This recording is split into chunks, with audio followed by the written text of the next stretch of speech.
important. Alors, les cabinets d'audit, c'est bien, les visites mystères aussi, mais vous le savez comme moi, aujourd'hui, on ne regarde pas seulement les étoiles, on regarde les avis sur Internet. Donc, on va voir si ces avis sont fiables. On a mené l'enquête avec Juliette Amance. Un guide pour organiser les visites, Internet pour choisir un hôtel. Quand un voyage se profile, les premiers réflexes sont souvent les mêmes. Comparer les prix, mais aussi les avis des clients précédents. De parfait à déplorable en passant par bien, difficile de faire le tri dans la jungle des commentaires. Pour rassurer les internautes, des professionnels, des représentants de consommateurs et des administrations ont travaillé à l'élaboration d'une norme. Publiée en juillet 2013, elle encadre ces avis en ligne. Cette norme, NFZ 74501, elle précise les modalités pour la collecte, la modération et la restitution des avis de consommateurs.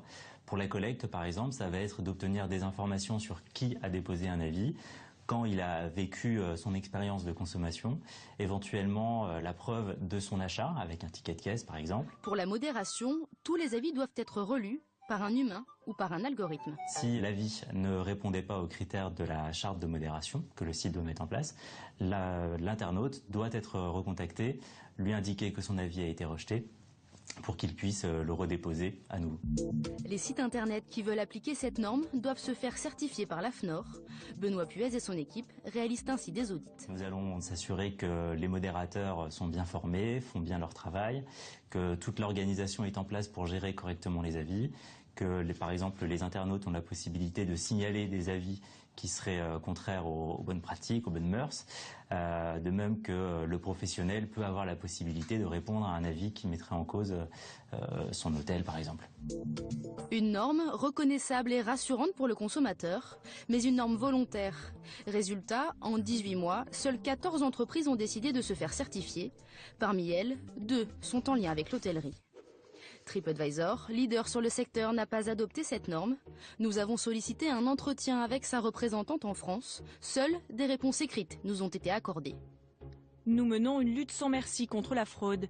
Les avis signalés par le système sont vérifiés par une équipe de plus de 250 spécialistes de contenu qui travaillent 24 heures sur 24 et 7 jours sur 7 pour préserver la qualité de nos avis. Le site se targue de référencer près d'1 million d'hébergements dans le monde avec 125 contributions déposées par minute. Impossible de vérifier tout ce contenu, avoue sa représentante européenne. Si TripAdvisor France appliquait la norme, il aurait l'obligation de demander à l'internaute qui dépose un avis une preuve de son expérience, comme une facture de l'hôtel. Il n'y a pas d'indication qu'un tel modèle de vérification serait plus fiable que les processus et les systèmes que nous avons déjà mis en place. En refusant d'adopter cette norme, les sites d'avis de clients l'ont vidé de son intérêt, ce que déplore ce juriste spécialisé dans la réputation sur Internet. Selon lui, c'est le poids économique de la norme qui les freine. Pour se faire certifier par l'AFNOR, une entreprise doit débourser entre 3 000 et 6 000 euros et investir en moyens techniques et humains. Adopter la norme, ça veut dire alourdir considérablement sa tâche de suivi du forum. À partir du moment où le forum fonctionne, il gagne de l'argent, pourquoi voudriez-vous qu'il s'enquiquine en plus à contrôler les identités, l'identité des personnes, à être capable de les recontacter pour leur demander des éléments de fait et de preuves sur ce qu'ils avancent, etc. Tout ça est prévu dans la norme. Donc c'est une norme qui est peut-être contraignante, mais sinon ça ne serait pas une norme. Pionnier des nettoyeurs du net, Didier Frochot continue de recevoir chaque jour des appels de professionnels victimes d'avis abusifs. Le problème, c'est que sur Internet, c'est encore un peu la foire d'empoigne. Et puis qu'ensuite, vous avez des groupes qui sont multinationaux. Et à la limite, un groupe comme Xiao, qui est quand même un groupe international, puisque le siège est à Munich, ils se sentent pas concernés par ce genre de normes. C'est d'ailleurs pour ça que l'AFNOR est en train de lancer l'idée d'une norme internationale. Faux avis, modération visant à mettre en avant les commentaires positifs.